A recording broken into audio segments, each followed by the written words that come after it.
好，我们来看看《镜周刊》的一则独家报道，说是日本有一艘驱逐舰叫做春雨号，11月30号跟菲律宾的海军完成联合军演之后要返港，结果遭到多艘共舰尾随，取到吕宋海峡之际而且共舰有回报他们的解放军说这个电文回报是用窜经吕宋海峡。北返这样子的一个文字所以这是高市早苗的效应吗？包括您看到日本内阁官房长官木原忍，他就说中国的船舰在海上已经集结了，从黄海南部到东海，并且往南部这个至存在主权争议的南海，而且到了太平洋所以现在日本都高度警戒。不过我们看到对岸有一个发言人，他的这个回应林健是说，中国海军海警严格按照中国的国内法还有国际法做相关的一个活动，所以呢有一些人你不必大惊小怪我们看到中国外交部有这样子的一个回应所以你看中国跟日本的这个紧张关系都还在持续。不过在这个时间点，我们看到中国大陆测试的一些无人机具引发了很多人的这个关心，包括你看到这一款名字叫做龙M9 的自杀型的巡飞无人机，因为它成本很低，可是它的航程很远，可以到1600公里，而可以携带这个巡飞这个飞弹类似的弹头所以你就可以知道这个中国大陆在这个远程低成本的打击无人机的领域可以说是不断的在突破，也不断的在布局，所以对这个日本来说可以说是一大威胁，因为日本跟中国大陆的距离不到1000公里，而我们看到呢，日本也的确在启动一系列包括军事上面，还有一些战略物资的准备，包括日本启动南鸟岛的稀土开发，您看到就这个岛屿说是自卫队严密监控，防止中国干扰所以在这边做一些稀土的相关的开发。小泉进次郎也说自卫队已经透过周边海域的警戒监视，还有情报收集全力确保这一些资源的调查可以在无虞的状态下进行所以他某种程度暗示中国大陆的解放军会在这边侵扰它。而另外这个战争或者紧张的局势是不是真的升高了？对岸这个因为他有讲了一些话嘛，做了一些动作，所以你看到日本防卫省在这个节骨眼、这个紧张的时刻，向全国大概2400所小学寄送儿童版的防卫白皮书请注意是儿童版他们年纪只有7岁到12岁结果很多学校跟教育部门质疑您看到还有卡通图案在上面，他们就说你这个是在渲染对中国等特定国家危机的内容，而且呢实质上是自卫队的招募宣传，你对小朋友发放这个，第一个他们看得懂吗？第二个你到底用意在哪里呢？而另外呢，日本政府打算也在2027年增加1%的防卫特别所得税这些相关的布置呢都在中国大陆来看可能都会引起一些警惕，包括我刚刚说到中国大陆在无人载具远程的打击现在突飞猛进，像是这一款据说是由民营企业四川凌空天行科技它制造的高超音速导弹更便宜了，只要人民币70万，大概台币310万，就可以有一个叫做御空戟1000这样子的一个武器超高音速导弹，说是对航母具备米级的命中精度大概就是1米以内这么精准这是他们宣称的可能这个近日就会公开了。可是资料显示，像是美国战斧巡航导弹，它一枚的造价就要1324万人民币所以这样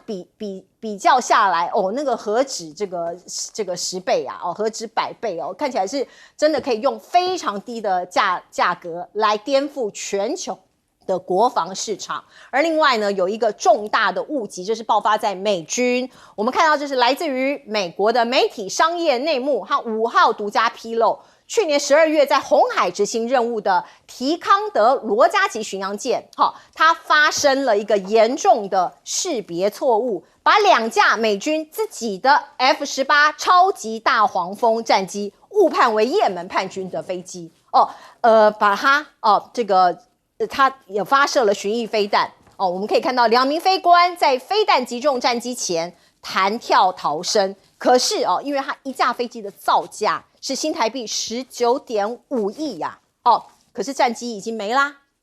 被打中了所以它坠毁了哦。所以看到像这样的一个失误哦，可以说是相当的罕见啊。赖老师，大陆已经向联合国通报了哈，已经对日本启动敌国条款，俄罗斯他们也同样的同步啊，也跟这个联合国他们也表达了，他们也要启动这个敌国条款，那就是因为联合国主要的宪章，也就是在20世界大战之后成立联合国，建立起国际秩序的它的规范，也就是国际大法的一个规范。联合国宪章规定，对于日本军国主义，对于法西斯的德国跟意大利，那么有这个对于他实施敌国条款的这样的一个权利。也就是说，中国也好，俄罗斯也好，因为是当时跟他们的主要的被侵略国、交战国，所以他们本身受到这几个国家的安全上的威胁的时候，他们可以不用经过联合国，不用经过安理会讨论批准，都不用，他们可以直接宣布实施敌国条款。那现在中国大陆已经向联合国的秘书长跟联合国的193个国家，包括日本照会，他启动的敌国条款了，所以他已经可以用军事行动来对付日本的国家的军队的军事行动了。那因此，当你日本的舰队到了南海去到菲律宾的时候，大陆的军舰当然就有权利开始对你实施军事上的行动，不管是跟踪，不管是这个约制、牵制，他都可以做了啊。那我想这个就是一个战胜国对战败国，尤其是一个20世界大战的侵略国日本，他中国大陆实施的一个军事，这是第一个回应。那未来这种回应会越来越多啊，因为俄国跟俄国的安全秘书安全会议的秘书绍伊古跟王毅在12月的1号、2号在俄罗斯的莫斯科也宣布，中俄联合共打日本他们已经要对表了。也就是说，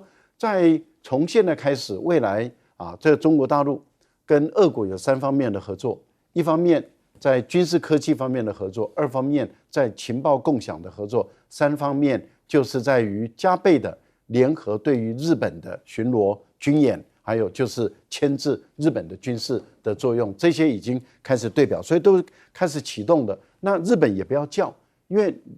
大陆已经启动对你的敌国条款，你以后的军舰受到大陆军舰的包抄或者是牵制，或者是跟随，或者是制裁，你都要认了，因为你是一个战败国，你本身就应该要接受，因为你主动宣布要跟大陆打仗嘛，是你自己主动宣布的，你是挑衅者，那你已经逼着中国大陆启动这个条款，你就认了，所以不要叫叫也没用。另外，我觉得大陆这边也已经在告诉日本，大陆的不管是无人机、无人战机，或者是导弹，您刚刚讲的这个御空级御空级1000的这个导弹，这个最有趣这个它是这样子，它目前试射成功了，也发布的影片了，然后为什么会引起这么高度大陆的民众的关注？它最主要是这样，它是民间的公司。它完全使用在民间大陆的民间起居能够买到的东西，包括它的这个发动机，包括它的材料都是自制的包括它的这个作战系统，包括它的这个跟卫星的芯片，以及包括它的这个侦测这个监视器，它完全采用民规的，不是采用军规的。那造价很便宜，而且它可以按照标准化的生产制造，就像制造这个自动化的汽车一样。换言之，也就是它可以量产。这个我们把它称之为就是管饱管够，就是你要多少我给你多少。那这个对于美国来讲，对于日本来讲是最不愿意听到的，因为它可以打到1500公里。那对于美国的在日本的军事基地跟战舰来说，它基本上是没有办法拦截的，因为它是超音速的导弹。哇，这个成本太低了，不可思议，便宜到不行。对，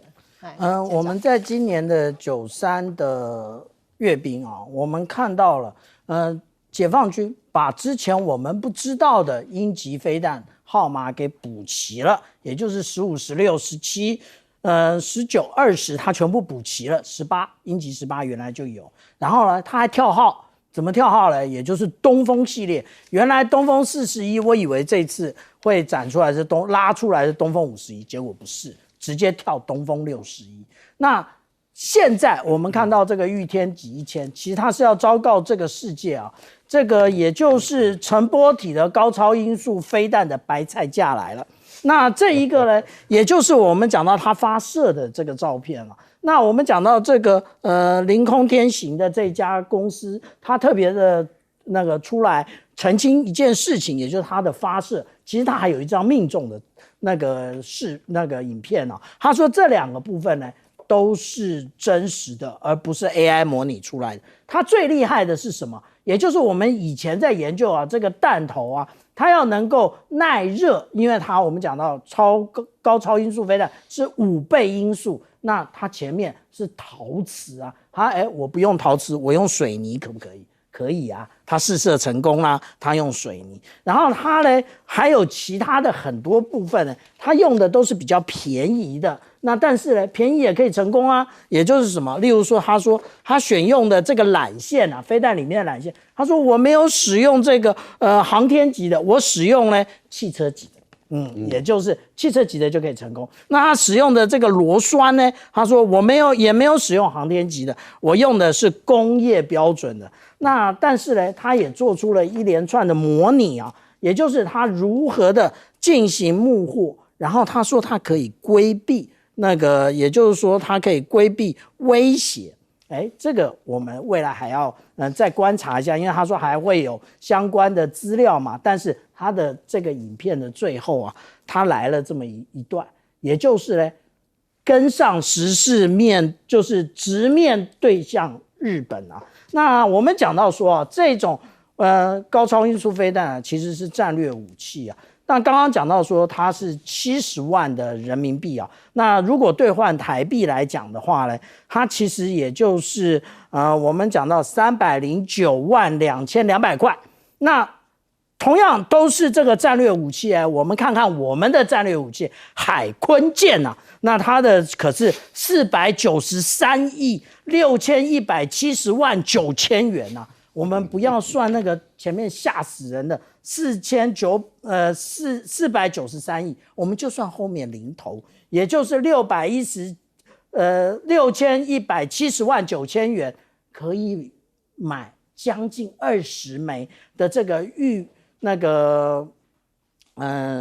御天级的飞弹。所以我们就知道啊，当中国大陆的这些武器它通通已经白菜价的时候，没有一个国家跟得上。来，董哥，其实大家可以看到就是在日本现在跟台湾很多事情很像啊。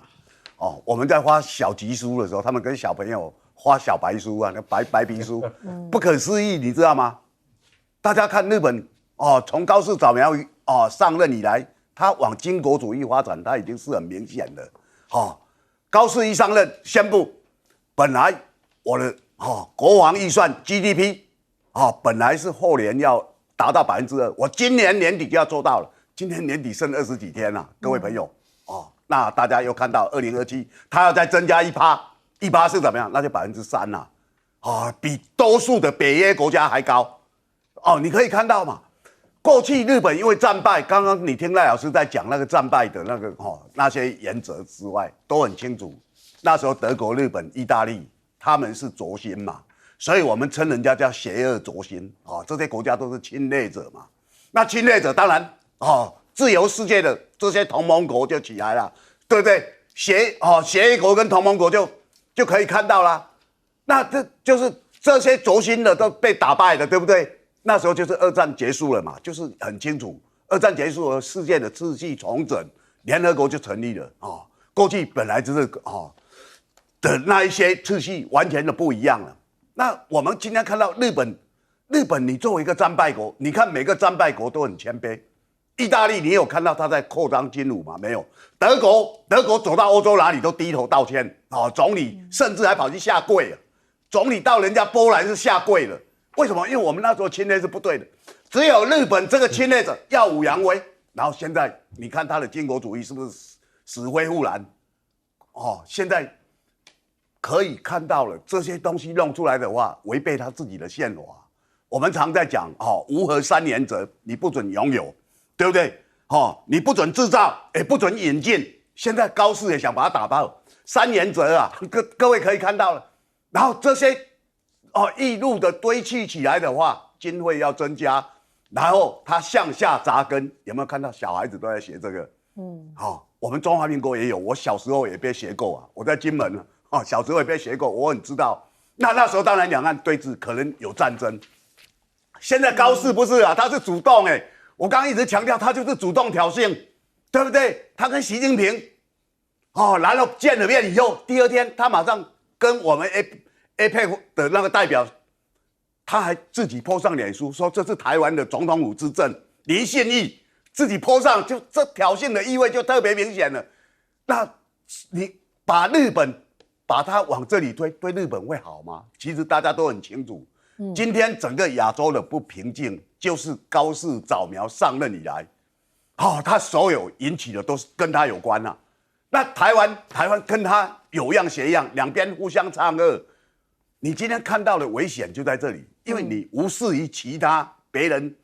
对你的防备，还有对你的不满。那他们两个得意洋洋，他跟赖清德两个得意洋洋，好像他们都了不起，他们可以拿大陆开刀，对不对？大家看到开刀小红书，然后把陆配把他赶尽杀绝，所有这些东西他就觉得自得意满，好像非常了不起。这些都是违背人性的价值啊！是我们来看看俄罗斯的总统普京，他到了印度去访问。导播让我们看到这个画面是很罕见的莫迪他到机场去亲自接机。来，您现在看到的是这个是路透社的报道，莫迪他亲赴机场欢迎普京的动作非常的罕见，因为来访的外国的这些领袖通常由资深的印度部的这个部长级的官员去迎接就好了，而莫迪跟普京两人看起来非常的好，他们有拥抱握手。那当然你可以看到印度跟中国的关系其实有一阵子不太好，所以呢这个普京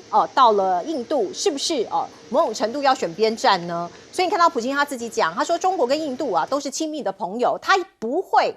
有权利介入印中关系。而另外我们看到这两个国家在军事上面的一些合作，印度已经敲定625亿，这是台币租借注意是租借俄罗斯的核攻击潜艇这个租约是10年。他不能派到战场去，可是可以让官兵来做训练。那印度官员11月到俄罗斯的造船厂也去看了，预计最快2年之内会接见。而另外我们看到呢，这两个国家在商讨重启5代机的合作，苏凯57也成了关键的选项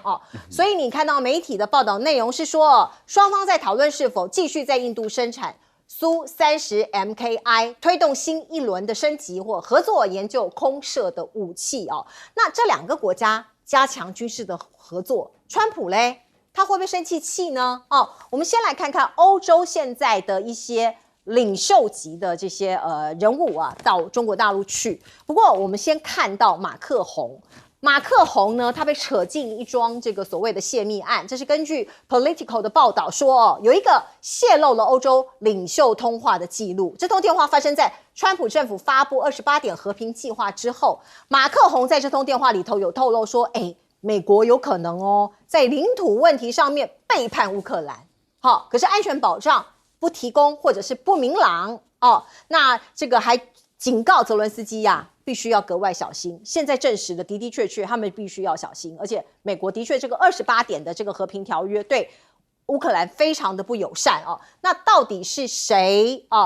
去窃听呢？怎么样外泄这个马克宏他也警告嘛。我们可以看到呢，包括普京说乌克兰必须撤离顿巴斯要么自己走，要么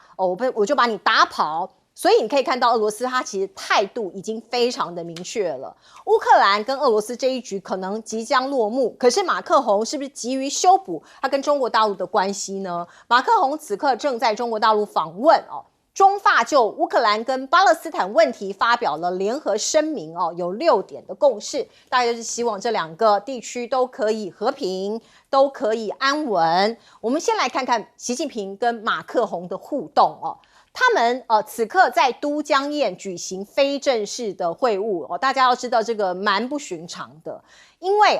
我我们看到习近平他是亲自离开北京，飞去四川，跟马克宏在这个地方见面哦，两个人有见面，甚至马克宏还会跟当地四川大学的学生会面。习近平昨天在北京跟马克宏共同会见记者的时候，已经讲过，双方一致同意展开新一轮大熊猫保护合作。路透社并且提到，考虑到习近平很少在国外领导人外国的领导人离开北京后与他们同行，马克宏这一次访问可以说是获得盛情的款待。而另外我们也可以看到呢，马克宏还有运动的习惯，跟我们的前总统马英九一样，他习惯慢跑，所以你看到他从北京转往广州，这是2023年的时候，他曾经跟习近平在广州市的松原举行非正式的会晤，而他在成都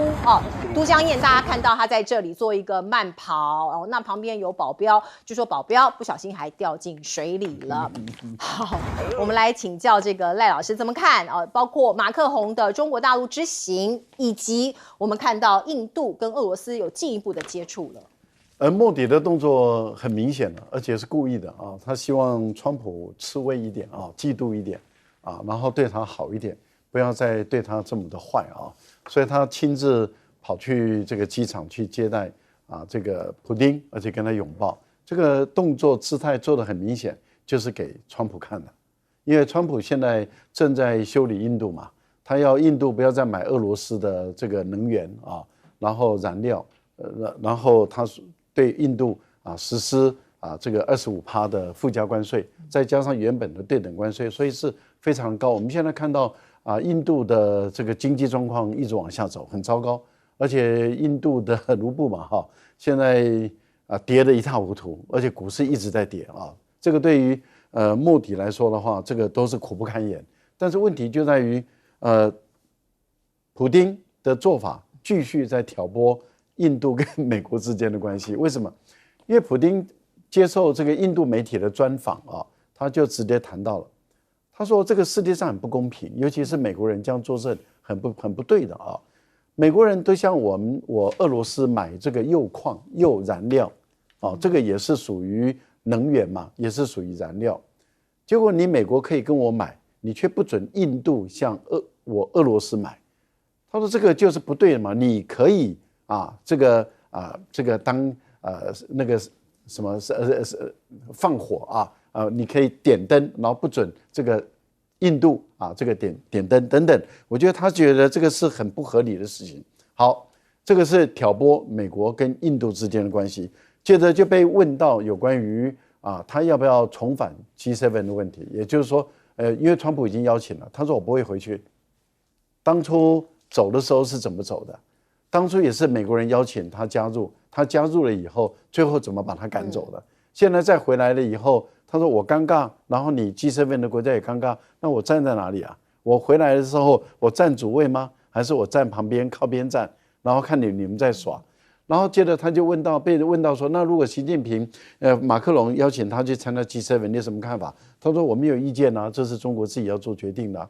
但是问题是在于法国在2003年当主办国的时候，其实就有邀请中国参加过了，中国拒绝嘛。那同样的道理，怎么可能习近平会参加 G7 呢？因为 G7 坦白说现在已经不是一个咖了。在奥巴马2008年的时候，他就已经很体现到说 G7 已经不是一个咖，它起不了作用，它也影响不了了，它不再像过去那样可以呼风唤雨了。因为 G7 的所有的成员国，除了美国以外，其他的国家如果按照平准购买力，连美国都不是排名第一的。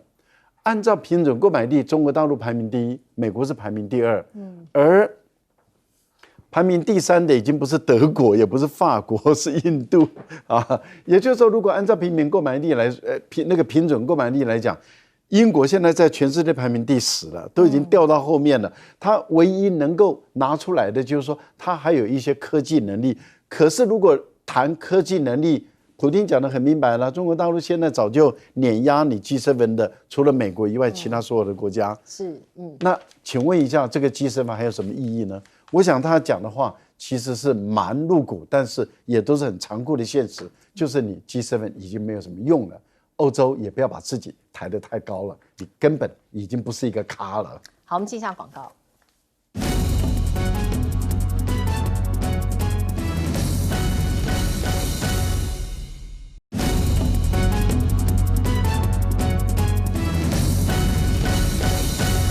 好，普京拥抱莫迪，这代表什么样的意义呢？来请教董哥。其实大家可以看到，哈，普京当然，因为现在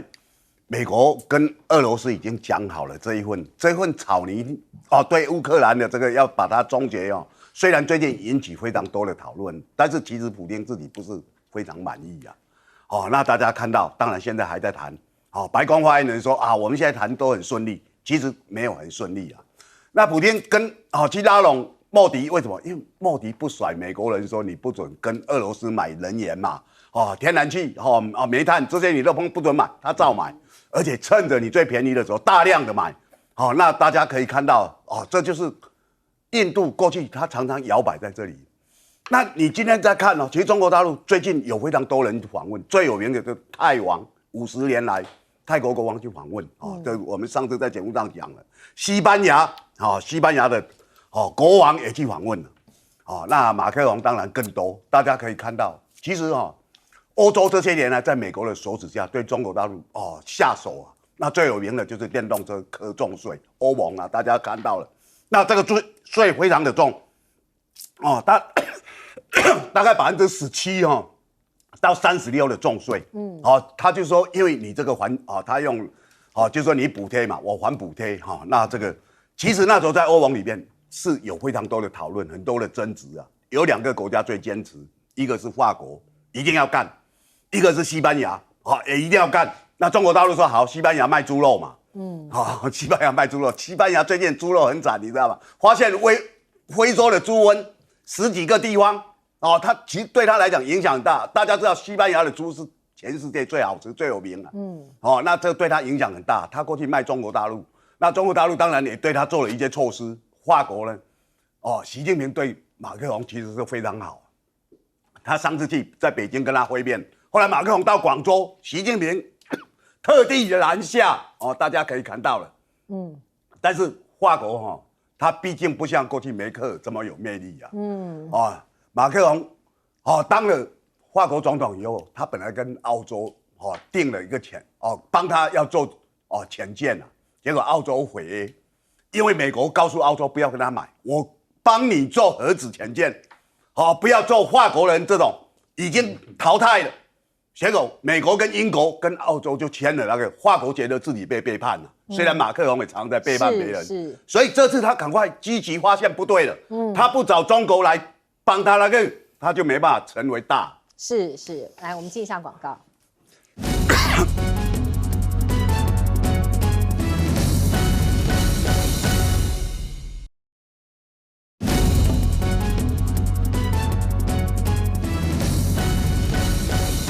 好，我们最后时间交给小舰长。其实我们刚刚讨论这么多的，无论是我们讨论这个莫迪我们讨论普丁我们一直忘记一个人那个就是川普，他最揪心的时候出现。为什么这么说呢？我们来看到上面这张图是今年的9月1号，在天津的上海合作峰会里面，这个时候我们看到普丁跟莫迪坐在一部车上，待了45分钟。普丁说他不会英文，可能吗？那接下来这一次我们又看到了他们2位又坐在同一部车上了，所以坐在车上然后没有翻译，也就是他们讲的事情没有第3个人知道。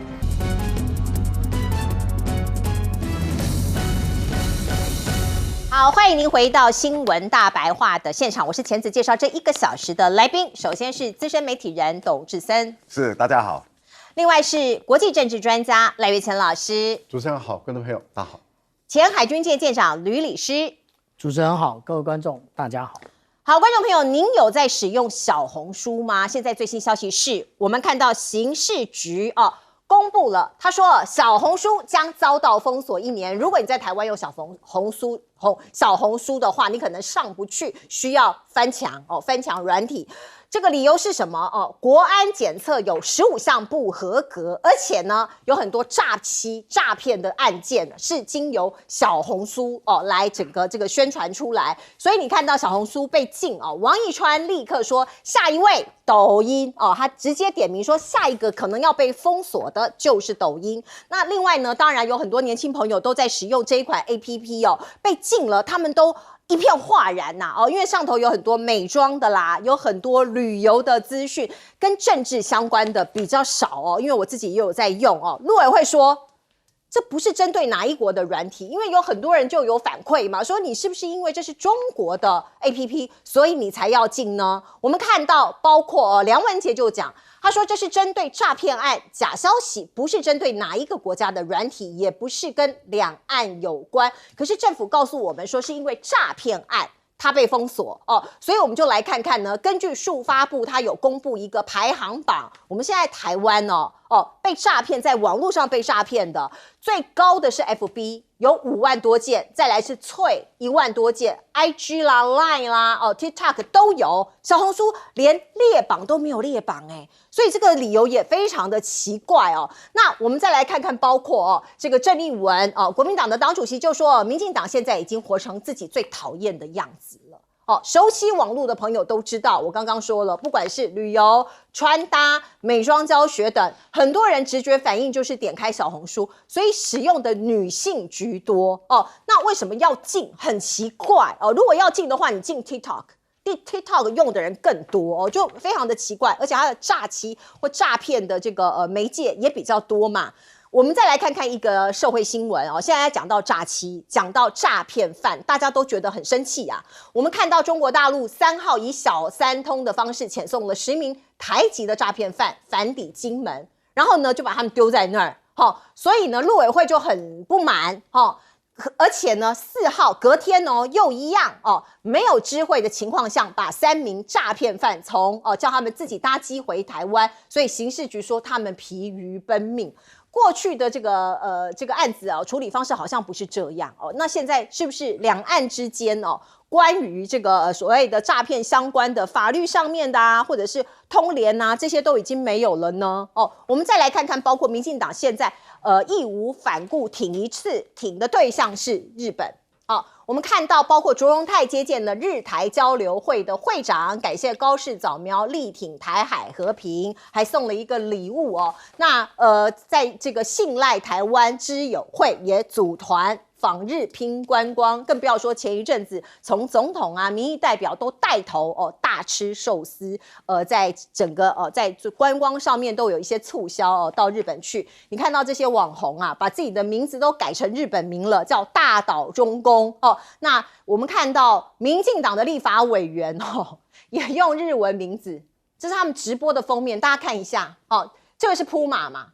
沈伯洋嘛，他叫做版本铺马。那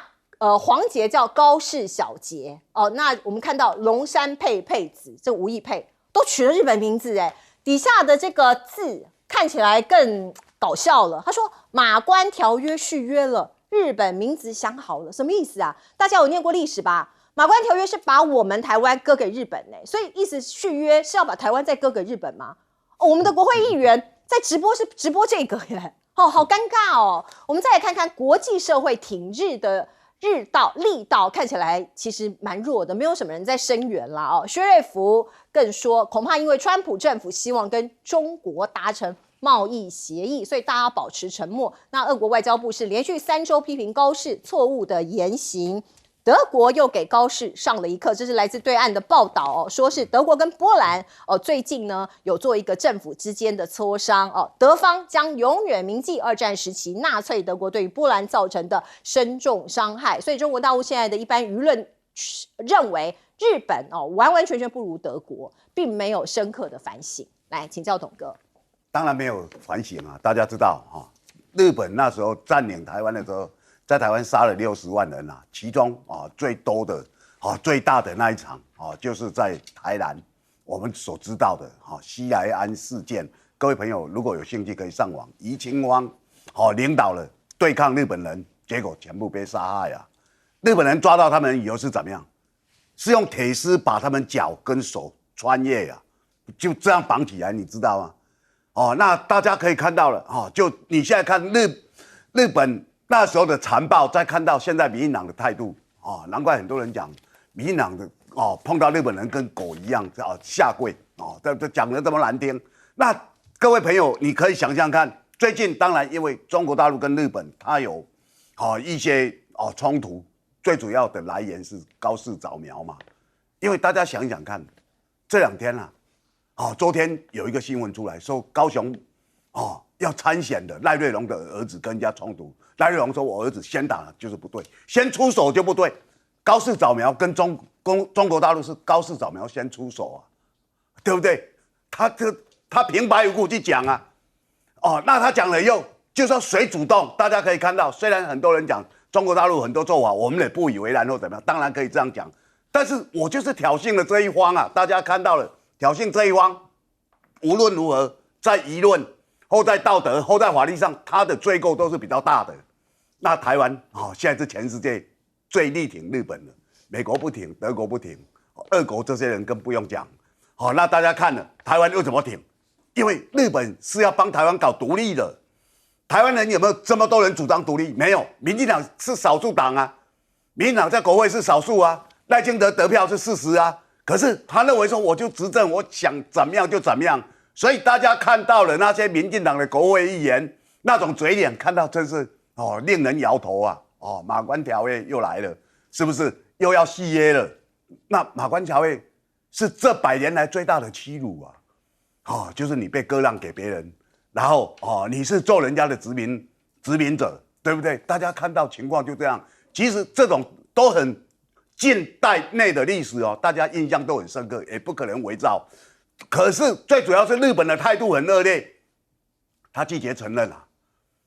他南京大屠杀也拒绝承认，慰安妇他也拒绝赔偿，他赔给韩国人，不赔给台湾的。为什么？因为他看不起你嘛！你们在我面前表现就像一只狗，我为什么要赔你们？各位可以看到了，几年前我们跟谢龙介大家想说，我们也弄一个慰安妇的铜像，比照韩国人。韩国人把慰安妇的像把它放在日本驻韩国领事馆前面，结果在台南一直被驱赶。那时候龙介当台南市党部主委，大家可以看到，那时候其实很多人是很愤怒的。结果更愤怒的是，有个日本的游客来这边，他去踢那个铜像，我不知道各位都还有没有印象？你可以看到，日本不把台湾当作，他还是把你当殖民地啊，他不把你当作正常的朋友啊。所以你今天看到情况，就是我们政府一味的奉承，那日本人怎么对待你啊？日本人收买我们3个工程师，台积电的工程师，要偷你的2奈米，不是吗？东京威力啊。大家看到情况就这样，你每天叫他大哥哥，他现在在想方设法从你身上，把你家最好的东西要拿走啊！各位看到就这样，我讲人要有点品德，有点气节，好不好？民进党看到日本人完全没办法，跪地投降舔日，他这是一个非常明显的。我们可以说，台湾可以在中国大陆跟日本这2边，我们不站边也可以啊，但是我们一味的奉承啊。你知道事情发生没2天，赖清德跑去台南找他最好的朋友志明，电台主持人志明，康银寿国策顾问啊，说志明兄啊，赶快组团去日本，表示我们台湾的温情啊，组个200-300人了，现在好几团都去了，你知道吗？那这个当然对日本来讲，哎呀，你看全世界都没有人在挺我们，最挺我们就是台湾，就再可以看到了这种情况。所以你要看到了，台湾我们自己的媒体报道好像我们很受人家欢迎，其实我们是越来越孤立，这是非常清楚的。我刚刚讲，其实最重要的高市早苗是主动挑衅，他可以把他当了首相以后，他内心过去的表达或怎么样，都可以发挥得淋漓尽致，没有关系啊。但是对日本会不会好？对整个亚洲会不会好？大家其实可以想象嘛。那我们今天看到他的做法，就很多人，日本也很多人讲说，你这个是干嘛？你接下来你要去靖国神社参拜了吗？像你过去在野的时候，所以你今天看到情况，你主动挑衅，那你最后即使中国大陆跟你2败俱伤，你的伤还是会比较重的。是，赖老师。我们都是参与这个新媒体的一个工作人员不管是在于这个 YT 或是脸书，或者是在大陆的一些媒体，我们都有在努力的在经营工作。但是我们很清楚的认识到一件事情，它是一个事实，就是小红书不碰政治。大家都知道，小红书是所有的新媒体中最不去碰政治的，它政治性是最低的，最低的，它几乎不碰。所以台湾的年轻人跟大陆的年轻人，他们喜欢很多，例如说美美的啦，哪边有好吃的、有好玩的或者好用的他提供了很多有用的知识、有用的讯息给很多很多的年轻人，然后他们觉得有这么一个平台，他们可以在那边来去收集他们所要的，怎么样拍照拍得好看，哪个地方的打卡点好，哪个地方的东西好吃，哪个地方的彩妆可以画得最好最好看。所以很多的这一类型的新媒体人，他们都从事这个工作，也提供给好多人很快乐的一个丰富的资讯跟平台。但是也就是因为这样，他对于台湾的大学生、年轻人影响力最大。结果就要被关了。所以老师认为是这样，我认这个原因为根本就是因为我们的学生，可是 TikTok 的这个使用人更多对，但是它是三教九流，他们什么人都有。可是小红书是对年轻人的影响力最大，可是它不碰政治。然后但是民进党却用诈骗的媒体来去说说对最多的诈骗犯。可是我们都知道，所有的诈骗媒体中，小红书绝对不是排名前面。对，因为它是大部分都是年轻人，年轻人一般来讲，他的所可用的余额并不高，最高的还是退休的老人家比较高。对，好，那因为他们是代表选票，就从他们那边下手。我觉得对于台湾的年轻人，民进党去修理他们、剥夺他们的权利，这是不应该的。因为我个人的经验我个人的经验，我想我有很多好朋友，有很多的网友，他们都有跟我反映过多少遍，我也公开的做影片来澄清。其实坦白说，盗用诈骗最多的，在我的经验中，当然没有客观的科学根据。可是如果按照数位部所公布的，跟我的经验是吻合的，脸书排名第一。的确，脸书就是伪造我或者疫情我们的一些影片作为诈骗集团的，排名第一应该是脸书。如果今天民进党当局要把这个新媒体要把它下架，坦白说，你找的诈骗的这个理由，你应该第一个要下架的是美国的脸书 Meta，可是你不敢 ，IG 你不敢 ，Thread 你不敢，为什么？因为你只敢去弄大陆的，你不敢弄其他的。我觉得这个是很不应该的，而且对于台湾的年轻人，你直接去攻击他、羞辱他，然后要去剥夺我们年轻人的他的权利，我觉得这个是民进党是真的不应该这样做，真的是太糟糕了，怎么可以剥夺我们年轻人的基本的权利？我觉得这真的是不应该，再加上不应该。好，我们实在是不愿意骂脏话，就是很生气那我在小红书没有平台，所以观众朋友不用担心，我不是为我自己说话。如果有的话，那个都是假的。对，都是假的，我没有，完全没有任何官方认证。可是我现在上小红书还是上得去，对，还是可以没有，他是要关，还没有关，要嘛，即将。即将 ，OK。不应该的民进党当局，你不应该欺负我们台湾的年轻人。再强调，不要欺负台湾的年轻人。好，那另外一个，坦白说，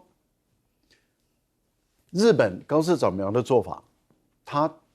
凸显了一个很残酷的事实。这个残酷的事实就是日本没有朋友。我觉得日本真的是已经印证了川普所说的一句话是事实。川普说，日本是盟友，但不是朋友。你看，日本真的是很多人的盟友，但是没有任何朋友。美日韩不是坚定的军事三角同盟吗？是。美国、韩国不站在日本这边 ，QUAD， 印度、澳大利亚、美国不站在日本这边 ，G7， 欧洲的所有的国家加加拿大跟美国都不站在日本这边。日本竟然全世界一个朋友都没有，他只有一个小萝卜头、小跟班，那就是民进党当局台独的。来请教舰长怎么看？刚刚赖老师已经从他亲身的经验讲到，其实诈骗最多的不是小红书啊。那我也相信赖老师也不常使用小红书。那我们到底谁一天到那个谁曾经在什么平台中被骗呢？其实这个问苗博雅议员最清楚，他直接就在脸书上被骗，不是吗？那如果是这样的话，那苗博雅这个议员只是个案吗？哦，不是哦。如果我们来看啊，这里是有进行统计的，最多的第一个蓝色的，也就是 Facebook， 第二个最多的，也就是第二个最多的，其实呢，它是落在这个Trace。所以大家用 Trace 其实要小心啊 ，Trace 上面也是很多诈骗的啊。那其实为什么他要这样进来？那我这里也有我的个人不同的答案哦。如果我们看到这一个台北市广告代理商同业公会它的一个统计，也就是如果以去年2024年下载最多的是IG， 可是第二个就是小红书哦，也就是以前可能没这么多人用，可是未来会这么多人用，越来越多人用。对，那而且呢，我们再继续看呢，如果按照台湾传播调查资料库的这一位，我们看到啊林高贤老师他的统计啊，如果我们按照这样国高中学生使用的1、2、3、4、5，排名第5。小红书就在第5，那所以呢，现在他就是民进党啊，他要直接的把这一些国高中学生使用这个小红书的直接给掐掉，也就是以后不让你用，不让你接受这个对岸的资讯。那对岸的资讯影响的是什么？其实小红书的最主要呢，它是在分享一些开箱体验啊，或者是产品评测啊，这其实就是刚刚我为什么说赖老师很少用，因为都是女性比较多，而且呢，通常都是18岁到30岁的女性。原来女性不想怎么谈政治的，这会可好被你们逼上来，非谈政治不可了。那结果呢，小红书会吸引这些年轻女性，然后你看到中国大陆的这些产品之后，你就会去想要买啊，透过淘宝。然后淘宝呢又拉动了整个消费，然后这也就是现在为什么大家说国内的2个电商平台，其实他们的销售额哪怕是双11的状况都不好的真正原因就在这里，所以他们不但要掐掉年轻人对接大陆的一个管道，第二个也就是他们想要挽回消费。不过我们这样讲不自由当初的南海雪书讲的，连电线杆都会自己绕跑，不是这样吗？那其实我们这么说我们常常在这个无论是 YouTube 或者在 FB 上面看到这个大陆的观众跟我们台湾的黑熊以及青鸟对决然后呢，我们台湾的青鸟跟黑熊常常笑对岸的网友说你看看你们翻墙，结果现在变成我们要上小红书也要翻墙了。最后只是证明一件事情，大陆网友说的，也就是我们看到他说我们的民主其实是民主结果现在还竟然成真了。